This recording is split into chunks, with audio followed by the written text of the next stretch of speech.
Airway and breathing course, airway prep unit. Now we're talking about prep your team. Prep your team. Because you have people that are there to help you. They're willing to help you, but they may not know what you need and what you want.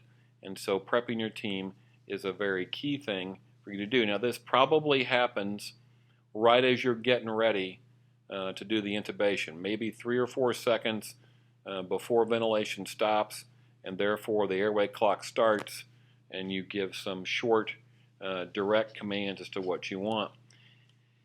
And what we're working with now in our course is this concept of crew resource management, and which comes from the aviation industry.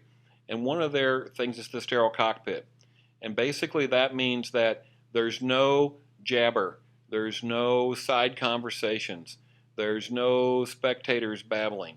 There's the airway operator talking, giving commands, and we have a designated person called the mask person, another designated person called the bag person. Their role is to listen and do, and the airway operator's role is to talk clearly, distinctly, succinctly, and give short, clear, appropriate instructions.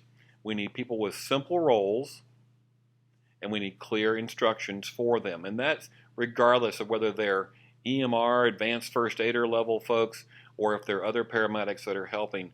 Anywhere in that continuum, everybody benefits from clear, simple roles and concise directives. So we're going to designate somebody to be mask, somebody to be bag. The mask person is the holder for you. They will hold the mask and then move, and they'll hold a hand on the thyroid cartilage, and they'll hold your tube if you want. And the bag person's whole job is to get the bag on the tube, preferably with the capnography, get the bag on the tube as soon as possible.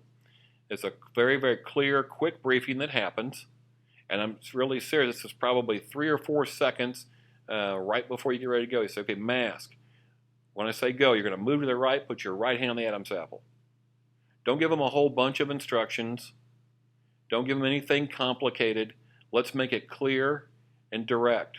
Let's don't say thyroid cartilage, because there may be some ambiguity there. We want right hand Adam's apple.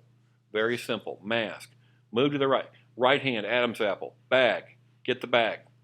And be ready to put that bag on the tube when I call for it. From doing hundreds of iterations of this with students, what we've found is that we lose some seconds in there with the tube has been placed and the airway operator is removing a bougie, inflating the cuff, and the bag person is not getting the bag on the tube. So what we'd like to do going forward here is, as soon as your tube is placed, you announce, tube is in, get the bag, and get the bag person to move in your direction. Again, clear, concise commands. This is not the time for please and a bunch of politeness. We're not saying to be rude, but we're saying be direct, get it done. Press on the Adam's apple, and then coach your guy. Push harder, let up some, right there. I like to put my hand on the helper's hand. So the mask guy's hand is on the thyroid cartilage, on the Adam's apple, and I put my hand right on top, and I'm pushing, push harder. Okay, hold it right there. Oh, right there, hold this. And then hand a tube to them, or call for the tube, call for the bag. Clear, concise commands. And this may not make a great deal of sense to you now, sitting in front of a computer without a lot of airway management experience, but this will serve us quite well as we practice these things in the lab, move into the simulation setting, and you go on out to practice airway management. So prepping your team is an important thing to do, but it doesn't need to be a long paragraph and a bunch of delay. It needs to be short, quick, clear, concise commands.